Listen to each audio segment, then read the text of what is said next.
G'day, welcome back. I'd especially like to welcome my new subscribers, and I hope you enjoy the content of my channel. If you missed my last video, the little mini fly cutter, link up there now, you can go and watch that first, then come back and watch this one. Alrighty, so this week I've got one more thing I want to attend to before I get on with making that Webster engine, and that is to modify my little Sheppach.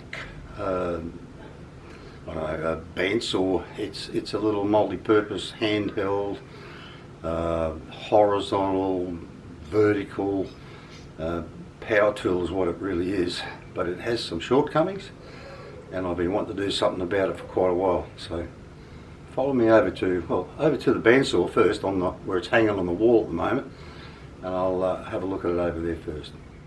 Alrighty, so there it is there hanging on the wall on just some adapters that I made up to be able to use it as a vertical bandsaw. I had to make this plate up so I can cut things that way. Now you'll notice that this cover's off down here at the moment. That's another one of its shortcomings. I've been cutting up kilos and kilos and kilos of aluminium with this thing. It all ends up down in here, and it just clogs up to the point where it'll actually throw the bloody blade all the time. And it's a hassle, so I got to the point I was doing it so often, I took that off and I just left it off so that all this stuff can fall out. And I'm sure there's a few of you that if you'd have seen the mess that was on this little table here before I started filming, you'd have had a coronary, because it was piled up this thick on the aluminium shavings from everything I've been cutting up. But anyway, so that's the least of my worries at the moment. The biggest problem is when it's mounted up horizontally. So come back over the bench and I'll show you the base and what the issues are with it. Alrighty, so this is the base that comes with this thing. Now the biggest downfalls with this is over the other side there when I'm using it vertical. That plate that I made up so that I can help sit things on and cut them, the blade is going down. It's running down and it's going in the right direction, pulling it down against the plate. When it's mounted up here, and this is what it bolts to here, right, so the saw goes up and down this way, it's a bit, well, like that, right?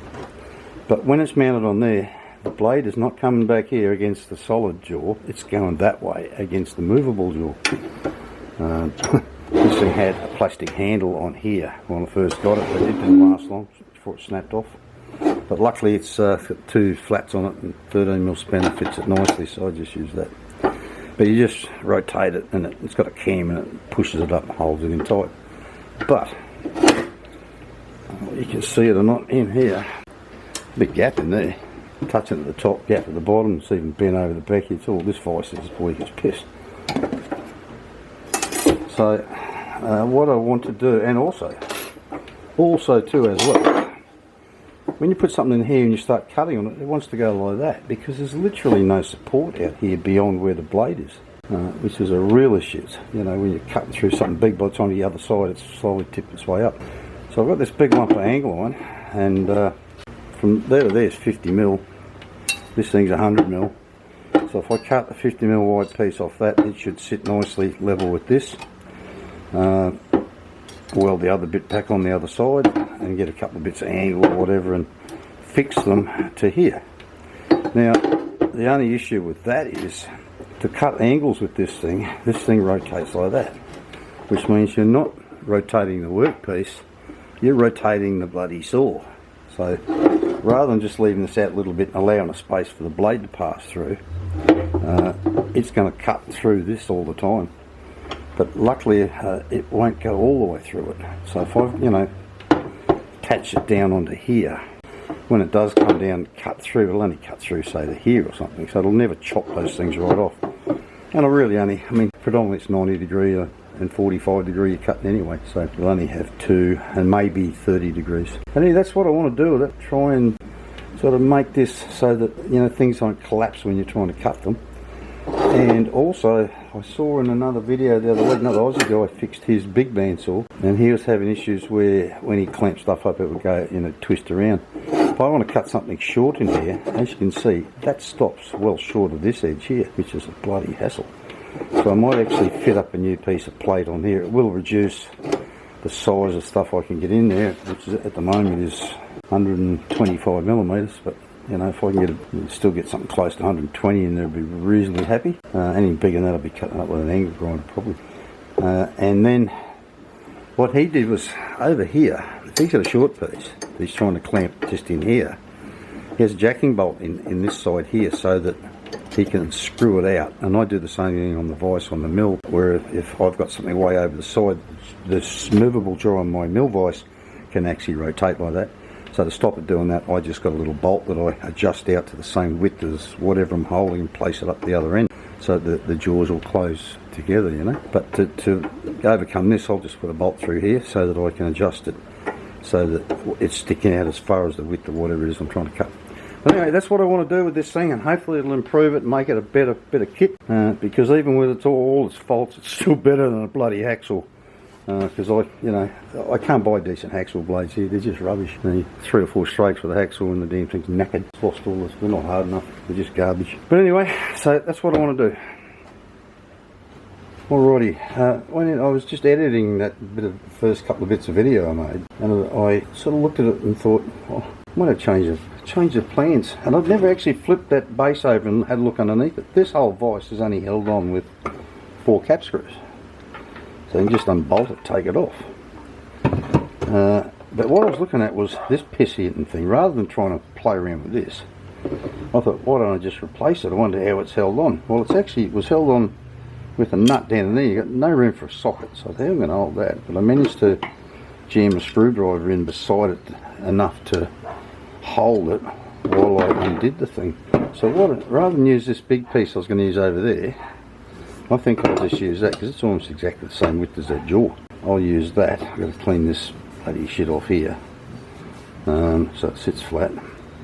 Use that as a new jaw, just cut the top off it, and maybe just either weld this nut on the back or machine something a bit around, a bit bigger round than what that is, and cut a thread in it.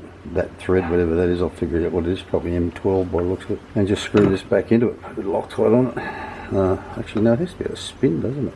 I'll figure it out. And then I found this other smaller piece to make the bit for over here, and then I was thinking about it, once that swings all the way out to 45, if I just shorten this up a little bit, a 45 cut will go the other side of it anyway, so I might go down that path, I think. Also this is only screwed on, this plate here, and it's a bit thin and pissy. I've got this lump here, it's 6mm. I might replace it with that, or but it's this heavier bit here which is a bit short, but I might put a bit of this on there instead, replace that with a piece of this, so it's got a heavier jaw this side, and replace that with this, so it's got a heavier jaw this side. And that'll solve the vise problems, I hope. But and then we'll work on, once I've got the vise sorted out, I'll work on this out the side here. Alrighty, quick update. Now before I knocked off, went and had lunch, I machined this bit up, cut these 2 bits off, drilled that one bolt on there. This is not real square, this bit of angle line, but I don't think that matters a whole lot, to be honest with you. But I've machined this up to fit the end of this. It's got a little step on it there, so I put a recess in the end. Have to grind the bond off, make sure it'll fit over there.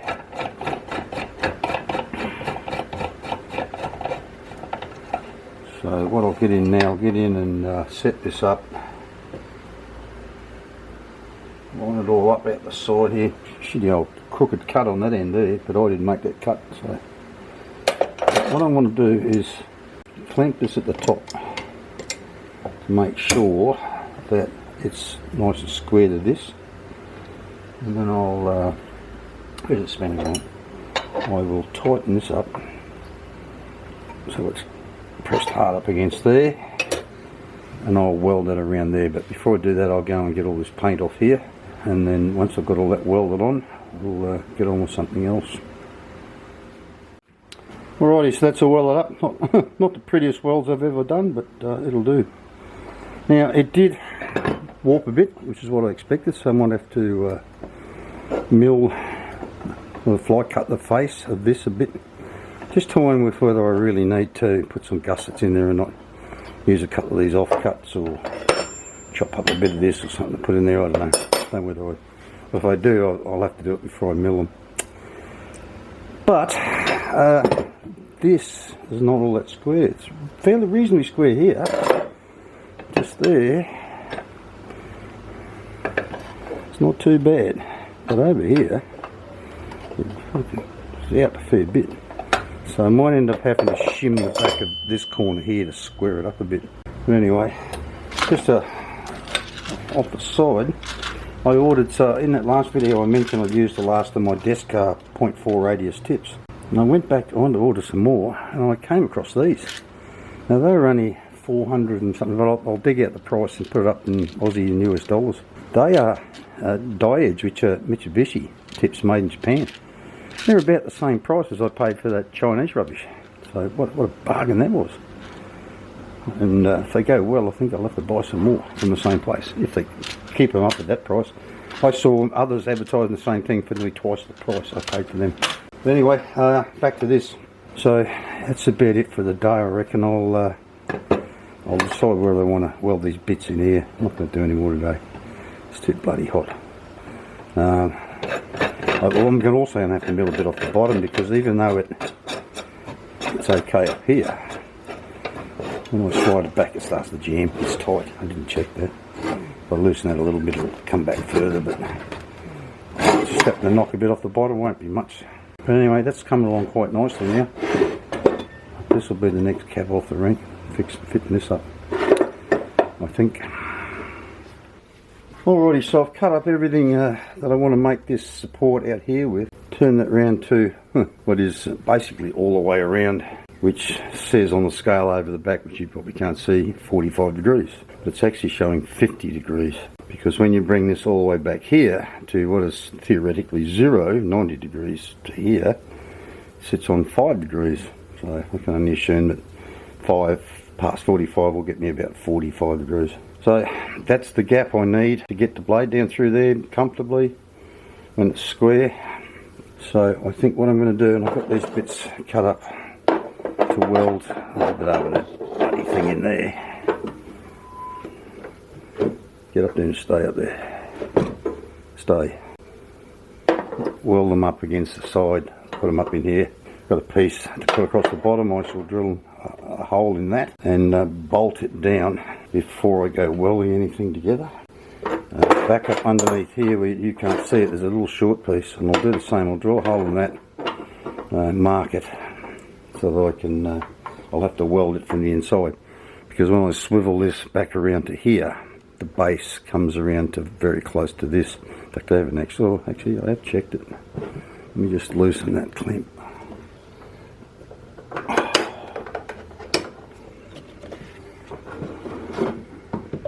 Right, so that's all the way back around there. Are you hitting anything? No, I'm not hitting anything, but I definitely don't have room to weld this bit on the back side. It's going to have to go on the inside. So once I've got it all welded together and bolted down, then what I'll do is I'll just run the saw down through it and cut it off at 45 degrees, but it'll still have a good piece sticking out here to support everything. But it's come along nicely, so anyway, we'll get on with that. Alrighty, so I've got that all welded up. I've set the saw to 45 degrees using this. So I've got a storm roll around here at the moment. I want to get this done before the rain starts, because it can blow in here when it's pouring the rain.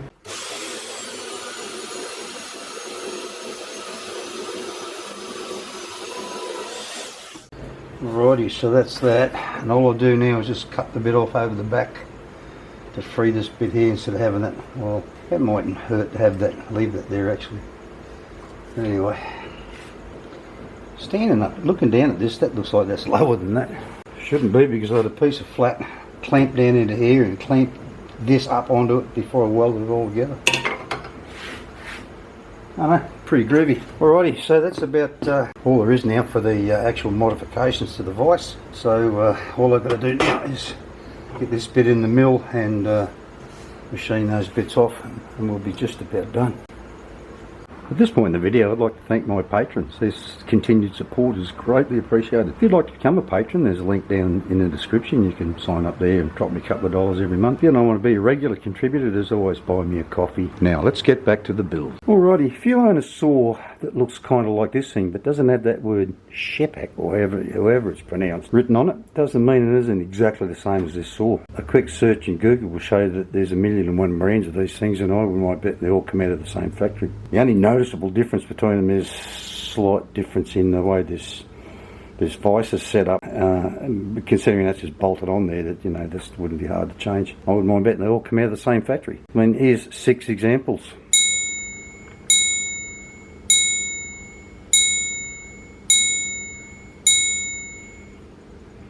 But the only real difference is the colour and, like I said, the type of vise that's on it. So if you've got one and, you know, it has the same sort of weaknesses as this thing, then have a crack at changing yours to fix it so that it works better, like this one.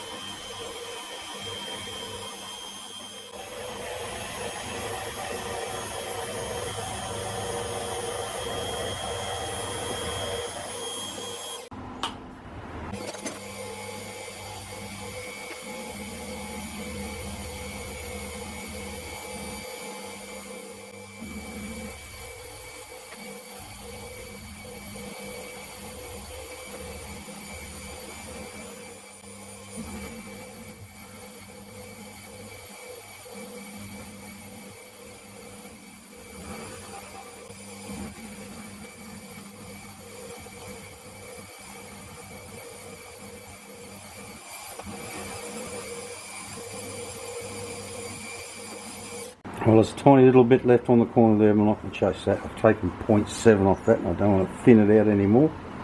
I put in the vise over on the bench vise, gave this corner, which was the one that was sort of bent back, love tap with a hammer before I set this up. And I didn't just throw it in there and hope for the best. I did put a meter on it. I set it trimmed in across here and across this edge here, because I thought that'd be a bit straighter than that one was. So now we'll get it out of there and do that bottom.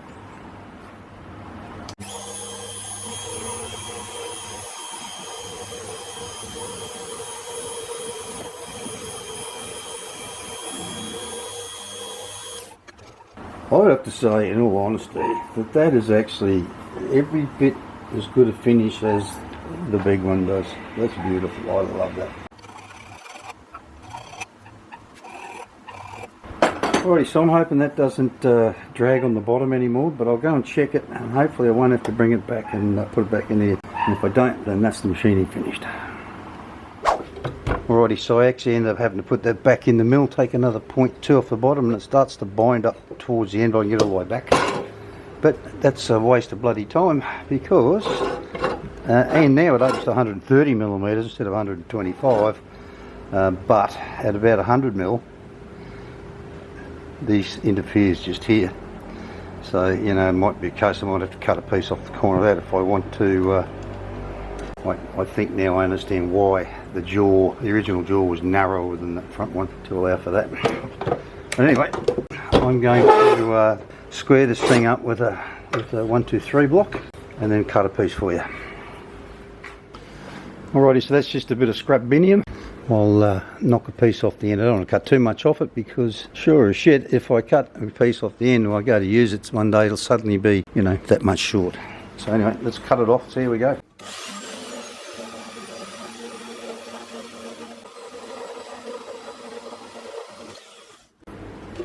Like I said, wow, that's hot. Like I said, it sure beats a hacksaw. Now, I'm looking at that and thinking, what the hell is going on here? That has cut that down there on an angle like that, which is still not much bloody chop, but I don't believe that there is any adjustment for tilting the blade around. Anyway, that's something I'm going to look into another time, because I think we're just about done on this video. I'm going to paint this, by the way. I'll get some flat black or something and just stop them going all rusty. I hope if you've got one of these types of saws that these upgrades to mine you can use on yours and find some use for them. Alrighty, so I've taken to this with the angle grinder and just cut a nick out of there, and I discovered I had to cut a piece out of here as well, because once it got all the way down, back up here, it was interfering with that as well. But I still can't cut anything all the way back, but it doesn't become an issue until I get out to just beyond 110 millimeters, and let's face it, I don't ever cut anything wider than that up anyway. So a coat of flat black on these two bits should help stop them rusting too fast. So that's just about draws this. Oh, one more thing. Hang on, I'll move this camera. Alrighty, just here there's a screw that holds this set of rollers on. That was loose, so I don't know whether that was contributing to the wonkiness of that cut. But there is no adjustment. I just can't see any. I think I'll move this camera one more time. There is a screw there and a screw up on to fix this part on with here. I got a feeling about the only way I'm going to, unless that screw there, I haven't tried it, is not a fixing screw, it's actually a jacking screw. No, it's a fixing screw. The only way I'm going to put a kick, well, it's already kicked that way, I'd have to shim this end of it, loosen the screws and shim this end of it to kick the blade back around that way a bit. But anyway, that's just about it. Not much else I can do with this now. I hope you enjoyed watching me do that, and if you did, make sure you give it a great big thumbs up. Smash that like button, because you know it kind of helps me out. So, like I said, I hope you enjoyed it, and I'll see you all next week. Bye bye.